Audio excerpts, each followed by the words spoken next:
Hello साथियों, कैसे हो। स्वागत है आपका शुक्ला स्टडी सर्कल पर। मैं अंशु शुक्ला आपका स्वागत करता हूं। साथियों, कल हमने मौर्य साम्राज्य के बारे में 20 से 25 महत्वपूर्ण प्रश्न किए थे, जिसमें से कुछ प्रश्न रह गए थे। तो वो प्रश्न आज हम लोग इस वीडियो में कंप्लीट करते हैं। तो फिर चलिए शुरू करते हैं। फर्स्ट क्वेश्चन ये रहा आप लोगों के सामने। भारत में शिलालेख का प्रचलन सर्वप्रथम किया था। ऑप्शन ए अशोक ने, ऑप्शन बी चंद्रगुप्त मौर्य ने, ऑप्शन सी बिंदुसार ने, ऑप्शन डी बृहद्रथ ने। तो बताइए इसका सही जवाब क्या होगा। ऑप्शन ए अशोक ने। अशोक ने ही भारत में सर्वप्रथम शिलालेख का प्रचलन किया था। अशोक के शिलालेखों में हमें ब्राह्मी लिपि, खरोष्ठी लिपि, ग्रीक एवं अरमाइक लिपि का प्रयोग मिलता है। तो यानी कि कितने प्रकार की लिपि मिलती हैं।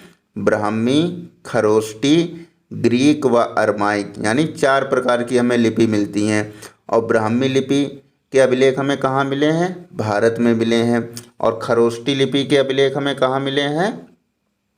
तो ये मिले हैं उत्तर पश्चिम पाकिस्तान से, खरोष्ठी लिपि के अभिलेख। और ग्रीक व अरमाइक लिपि के अभिलेख हमें कहाँ मिले हैं। तो मिले हैं अफ़गानिस्तान से। कहाँ से मिले हैं। अफ़गानिस्तान से। एक क्वेश्चन और पूछा जाता है कि अशोक के शिलालेखों की खोज किसने की। तो किसने की। पौद्रेटी पैंथलर ने की। और कब की। 1750 में। तो अशोक के शिलालेखों की संख्या कितनी है। 14 है। और एक क्वेश्चन और पूछा जाता है कि अशोक के अभिलेख को पढ़ने में सर्वप्रथम सफलता किसने पाई। तो उसका नाम क्या है। James Prinsep. और कब पाई। 1837 में। तो चलिए साथियों आगे बढ़ते हैं। ये वही सब लिखा हुआ है। नेक्स्ट क्वेश्चन पे पढ़ते हैं। अशोक के समय मौर्य साम्राज्य में प्रांतों की संख्या कितनी थी। Option A 7, option B 5, option C 4, option D उपरोक्त में से कोई नहीं। तो बताइए इसका सही जवाब क्या होगा।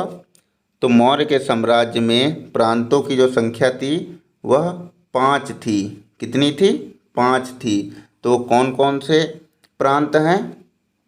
एक तो उत्तरापथ। कौन से। उत्तरापथ। और उत्तरापथ की राजधानी क्या है। तो तक्षशिला। क्या राजधानी है। तक्षशिला। और एक है अवंती। अवंती की राजधानी क्या है। उज्जैनी। और कलिंग की राजधानी क्या है। तौसली। क्या है राजधानी। तौसली। और दक्षिणापथ की राजधानी है स्वर्णगिरी। और प्रासी या पूर्वी प्रांत, इसकी राजधानी है पाटलिपुत्र। तो ये 5 प्रांत थे अशोक के साम्राज्य में। और इन प्रांतों को क्या कहा जाता था। तो इन प्रांतों को चक्र कहा जाता था। और ये 4 क्या थे। तो 4 जस्टिस और प्लिनी ने बताया कि मौर्य साम्राज्य में 4 प्रकार की सेना थी। किसने बताया। जस्टिस और प्लिनी ने बताया। तो वो कौन कौन सी सेना थी। एक तो पैदल सेना थी, हाथी सेना थी, घुड़सवार सेना थी और रथ सेना थी। और ये जो 7 हैं तो अशोक के जो स्तंभ लेख हैं, अशोक के क्या स्तंभ लेख, उनकी संख्या कितनी है। 7 है। जो कि केवल सिर्फ ब्राह्मी लिपि में ही है अशोक के स्तंभ लेख, और जो भारत में पाए गए हैं। तो नेक्स्ट क्वेश्चन पे बढ़ते हैं साथियों।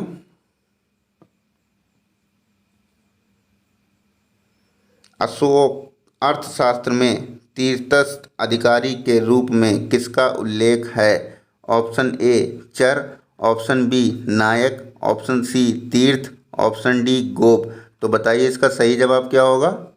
ऑप्शन सी तीर्थ। अर्थशास्त्र में शीर्षस्थ अधिकारी के रूप में तीर्थ का उल्लेख है। और ये जो चर क्या है। तो अर्थशास्त्र में चर को जासूस कहा गया है। क्या कहा गया है। चर को जासूस कहा गया है। और किसमें कहा गया है। अर्थशास्त्र में। और ये नायक कौन था। तो युद्ध क्षेत्र में सेना का नेतृत्व करने वाला नायक कहलाता था। किसमें। युद्ध क्षेत्र में। और सैन्य विभाग का सबसे बड़ा अधिकारी कौन होता था। तो सेनापति होता था। सैन्य विभाग का सबसे बड़ा अधिकारी। और ये गोप क्या है? तो 10 ग्रामों का शासन संभालने वाले को गोप कहते थे, जो कि प्रशासकों में सबसे छोटा था। तो चलिए साथियों नेक्स्ट बढ़ते हैं। अशोक के समय जनपदीय न्यायालय के न्यायाधीश को क्या कहा जाता था? ऑप्शन ए राजुक, ऑप्शन बी संचार, ऑप्शन सी महामार्त सर्प, ऑप्शन डी संस्था। तो बताइए इसका सही जवाब क्या होगा? Option A राजुक। अशोक के समय जनपदीय न्यायालय के न्यायाधीश को क्या कहा जाता था? राजुक कहा जाता था। और ये संचार क्या है? तो एक स्थान से दूसरे स्थान पर भ्रमण करने वाले गुप्तचर को संचार कहा जाता था। किसे कहा जाता था संचार? तो एक स्थान से दूसरे स्थान पर भ्रमण करने वाले गुप्तचर को संचार कहा जाता था। और ये महामात्र सर्प क्या है? तो गुप्तचर विभाग। कौन? गुप्तचर विभाग इसी के अधीन था। किसके अधीन था? महामात्र सर्प के अधीन। और संस्था क्या थी? तो एक ही स्थान पर रहकर कार्य करने वाले गुप्तचर को संस्था कहा जाता था। नेक्स्ट क्वेश्चन पे बढ़ते हैं साथियों। ये वही सब लिखा हुआ है। नंद वंश के विनाश करने में चंद्रगुप्त मौर्य ने किस से सहायता प्राप्त की थी? तो ऑप्शन ए सेल्यूकस से सहायता प्राप्त की थी, ऑप्शन बी परवर्तक से सहायता प्राप्त की थी, ऑप्शन सी महेंद्र से सहायता प्राप्त की थी, ऑप्शन डी संघमित्रा से सहायता प्राप्त की थी। तो बताइए इसका सही जवाब क्या होगा? ऑप्शन बी परवर्तक से सहायता प्राप्त की थी, जब उसने नंद वंश पर आक्रमण किया था। और यह परवर्तक कहाँ का राजा था? तो यह कश्मीर का राजा था। कहाँ का राजा था? कश्मीर का राजा था। और ये सेल्यूकस, तो चंद्रगुप्त मौर्य ने पश्चिमोत्तर भारत को सेल्यूकस की गुलामी से आज़ाद करवाया था। तो ये भी ध्यान रखना इम्पोर्टेंट फैक्ट है। और ये महेंद्र और संघमित्रा ये कौन है? तो महेंद्र जो हैं वो पुत्र हैं किनके? अशोक के पुत्र हैं। कौन? महेंद्र। और ये संघमित्रा तो ये पुत्री हैं। किनकी पुत्री हैं? अशोक की पुत्री हैं। अशोक ने इन दोनों को बौद्ध धर्म के प्रचार के लिए श्रीलंका भेजा था। तो नेक्स्ट क्वेश्चन पे बढ़ते हैं साथियों।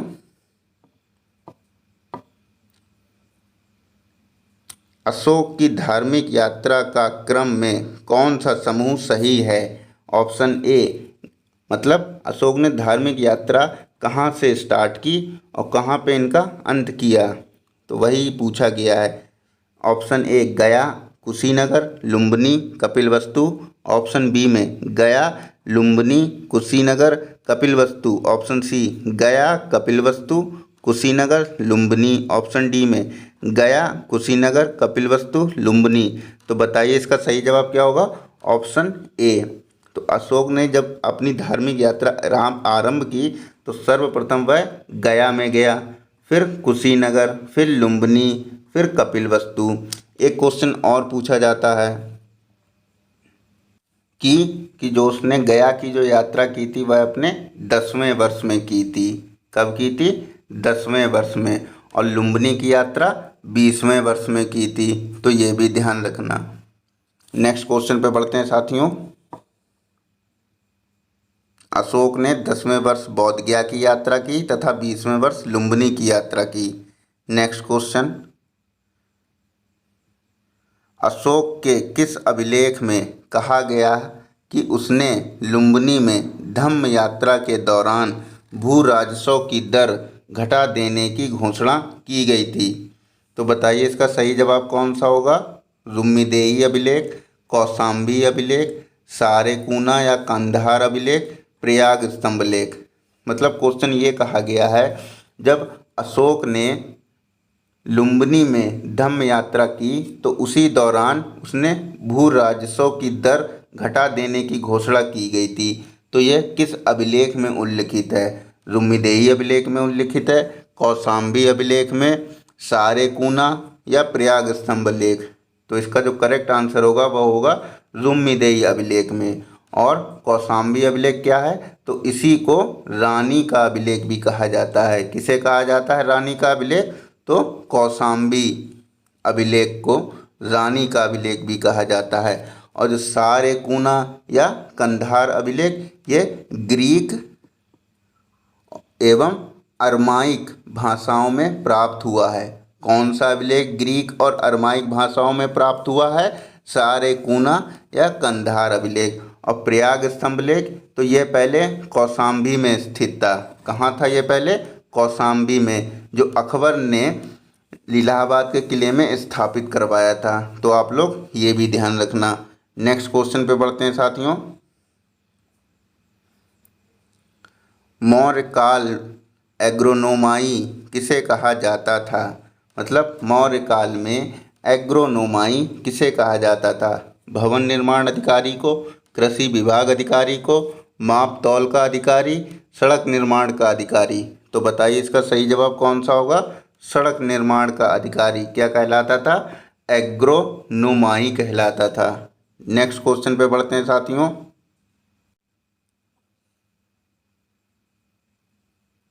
किसके शासनकाल में डाइमेकस भारत आया था? ऑप्शन ए चंद्रगुप्त मौर्य के समय, ऑप्शन बी बिंदुसार के समय, ऑप्शन सी अशोक के समय, ऑप्शन डी कनिष्क के समय। तो बताइए इसका सही जवाब क्या होगा? ऑप्शन बी बिंदुसार के समय डाइमेकस भारत आया था। और चंद्रगुप्त मौर्य के समय कौन था? तो मेगस्थनीज था चंद्रगुप्त मौर्य के समय। और ये मेगस्थनीज की पुस्तक का क्या नाम है? तो इंडिका, ध्यान रखना।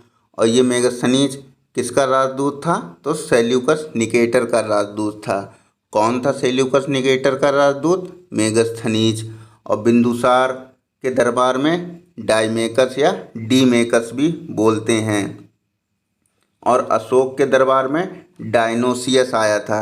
कौन आया था? डायनोसियस, जो मिस्र का राजा फिलाडेल्फस टालमी द्वितीय ने भेजा था। और कनिष्क कौन है? तो ये कुषाण वंश का शासक था। नेक्स्ट क्वेश्चन पे बढ़ते हैं साथियों। कहाँ से अशोक के द्विभाषीय ग्रीक और अरमाइक अभिलेख प्राप्त हुए हैं? Option A Sarekuna Kandahar, option B Mansehra, option C Kalsi, option D Kalinga. तो बताइए इसका सही जवाब क्या होगा? अभी डिस्कस किया है ऊपर, तो उसका करेक्ट आंसर हो जाएगा सारेकूना या कांधार अभिलेख। नेक्स्ट क्वेश्चन पे बढ़ते हैं। बिंदुसार की मृत्यु के समय अशोक किस प्रांत का गवर्नर था? Option A Ujjain, option B Taxila, option C Swarnagiri, option D Tosali. तो बताइए इसका सही जवाब क्या होगा? उज्जैन। बिंदुसार की मृत्यु के समय अशोक उज्जैन का गवर्नर था। और उज्जैन किसकी राजधानी थी? तो यह अवंती की राजधानी थी उज्जैन। और तक्षशिला मौर्य काल में शिक्षा का सर्वाधिक प्रसिद्ध केंद्र था। शिक्षा का सर्वाधिक प्रसिद्ध केंद्र कौन सा था? तो तक्षशिला था। नेक्स्ट क्वेश्चन पे बढ़ते हैं साथियों।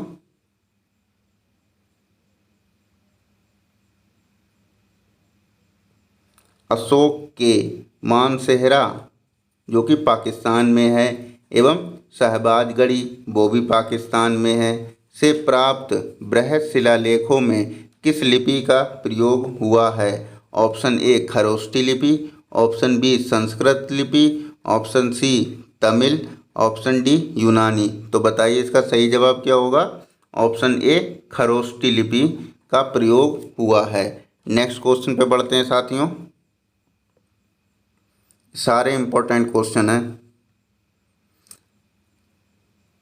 प्राचीन भारत का प्रसिद्ध शासक जिसने अपने जीवन के अंतिम दिनों में जैन धर्म को अपनाया था? तो बताइए इसका सही जवाब क्या है? किसने जैन धर्म अपनाया था? चंद्रगुप्त मौर्य ने, अशोक ने, समुद्रगुप्त ने, बिंदुसार ने। तो इसका करेक्ट आंसर हो जाएगा ऑप्शन ए चंद्रगुप्त मौर्य ने ही जैन धर्म अपनाया था। और कब अपनाया था? तो 298 BC में श्रवण बेलगोला, जो भद्रबाहु जो थे, भद्रबाहु दिगंबर परंपरा के साथ गए और यहीं से संथरा या संलेखन पद्धति द्वारा इन्होंने अपने प्राण त्याग दिए थे। कौन सी पद्धति के द्वारा? संथरा। पूछा जाता है एग्जाम में कि किस पद्धति के द्वारा प्राण त्यागे, तो संथरा या संलेखन पद्धति भी बोलते हैं, संथरा या संलेखन। अशोक बौद्ध धर्म से रिलेटेड था। और बिंदुसार कौन था, तो ये आजीवक संप्रदाय से संबंधित था। नेक्स्ट क्वेश्चन पे बढ़ते हैं साथियों। मौर्य साम्राज्य में प्रचलित मुद्रा का क्या नाम था? ऑप्शन ए पण, ऑप्शन बी तोल, ऑप्शन सी कांकड़ी, ऑप्शन डी दिनार। तो बताइए इसका सही जवाब क्या होगा? ऑप्शन ए पण। मौर्य साम्राज्य में प्रचलित मुद्रा का नाम पण था। और जो दिनार थी ये गुप्त काल में स्वर्ण मुद्राओं को दिनार कहा जाता था। किस काल में? गुप्त काल में स्वर्ण मुद्राओं को दिनार कहा जाता था, ध्यान रखना आप लोग। नेक्स्ट क्वेश्चन पे बढ़ते हैं।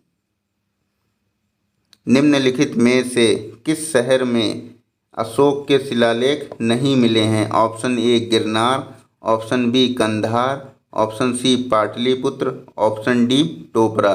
तो बताइए इसका सही जवाब क्या होगा? ऑप्शन सी पाटलिपुत्र में अभिलेख नहीं मिले हैं। कांधार में ग्रीक व अरमाइक लिपि के अभिलेख मिले हैं, ये अभी डिस्कस किया ऊपर। और टोपरा तो यह स्तंभ लेख फिरोज शाह तुगलक द्वारा टोपरा से दिल्ली लाया गया था। टोपरा जो अभिलेख है यह शिलालेख है, तो यह फिरोज शाह तुगलक, जिसको हम FST भी बोलते हैं, फिरोज शाह तुगलक द्वारा टोपरा से दिल्ली लाया गया। ध्यान रखना, कहाँ से कहाँ लाया गया? टोपरा से दिल्ली लाया गया। और कौन लाया? तो फिरोज शाह तुगलक। नेक्स्ट क्वेश्चन पे बढ़ते हैं साथियों। जिसके ग्रंथ में चंद्रगुप्त मौर्य का विशिष्ट रूप से वर्णन हुआ है वह है? Option A Bhasa, option B Shudraka, option C Vishakhadatta, option D अश्वघोष। तो बताइए इसका सही जवाब क्या होगा? Option C Vishakhadatta. और विशाखदत्त का ग्रंथ क्या है? मुद्रा राक्षस, मुद्रा राक्षस। और इसमें कहा क्या गया है? तो इसमें चंद्रगुप्त मौर्य को शूद्र कहा गया है। क्या कहा गया है? चंद्रगुप्त मौर्य को शूद्र। वही पूछा गया है क्वेश्चन में कि चंद्रगुप्त मौर्य का विशिष्ट रूप से वर्णन हुआ है, तो यही वर्णन हुआ है विशिष्ट रूप से कि चंद्रगुप्त मौर्य को इसमें शूद्र कहा गया है। नेक्स्ट क्वेश्चन पे बढ़ते हैं साथियों। वह स्त्रोत जिसमें पाटलिपुत्र के प्रशासन का वर्णन उपलब्ध है? Option A Divyavadana, option B Indica, option C Arthashastra, option D Ashok के शिलालेख। तो बताइए इसका सही जवाब क्या होगा? Option B indica. इंडिका किसकी पुस्तक है? तो ये मेगस्थनीज की पुस्तक है। किसकी है? मेगस्थनीज। इसी पुस्तक में इंडिका में पाटलिपुत्र की विशेषताओं का वर्णन किया गया है। ये भी कहा गया कि इसमें 570 बुर्ज थे, 64 द्वार थे, घर जो थे वो 3 मंजिला थे या लकड़ी के बने हुए थे, कच्ची ईंटों से बने थे, राजा का महल भी कांट का बना था। तो यही सब विशेषताएं किसमें की गई? इंडिका में की गई। और अर्थशास्त्र किसकी रचना है? तो यह चाणक्य की रचना है। नेक्स्ट क्वेश्चन पे बढ़ते हैं साथियों। संस्कृत के शिलालेखों में प्रयुक्त भाषा, अशोक के शिलालेखों में प्रयुक्त भाषा है? Option A Sanskrit, option B Prakrit, option C Brahmi, option D Hindi. तो बताइए इसका सही जवाब क्या होगा? Option B Prakrit. Very very important question है ये। अशोक के शिलालेखों में प्रयुक्त भाषा कौन सी है? तो प्राकृत। और लिपि कौन सी है? तो ब्राह्मी। ये दोनों ध्यान रखना, पूछा जाता है कि अशोक की भाषा कौन सी है? तो प्राकृत। और लिपि कौन सी है? तो ब्राह्मी। तो साथियों आज के लिए इतना। वीडियो पसंद आई है तो लाइक करना, चैनल को सब्सक्राइब करना। धन्यवाद।